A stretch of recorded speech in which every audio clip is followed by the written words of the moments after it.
Well, I owned a bar restaurant off-sale combination establishment on State Highway 7.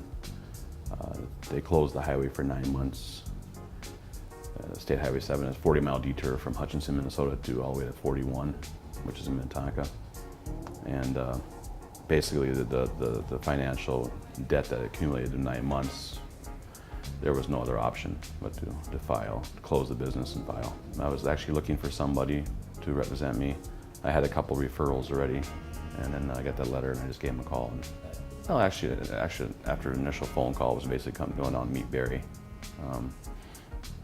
The location was also a plus, where he's located. After I talked to him for a while, and he said, how really simple it comes down to, it's not the end, it's kind of the beginning thing, and you keep going and so like that. So yeah, I mean, as far as the bankruptcy procedure goes, you've got to be represented. I mean, you got to be represented, and because there's so many loopholes and things that I still don't quite understand at all. But I understand enough of it where I knew I needed representation. There's no doubt about it. Yeah, actually, the initial phone call set up a meeting with Barry. We met, we talked for, I think it was almost an hour.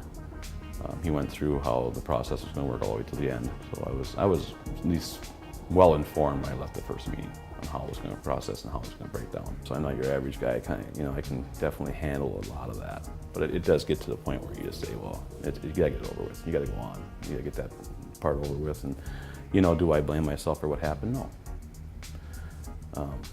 And do I blame anybody else? No. And nobody can foresee the economy either. If the economy wasn't so bad, the bank probably would have sat down with me even after the closure. I definitely recommend Rosenzweig Law Offices.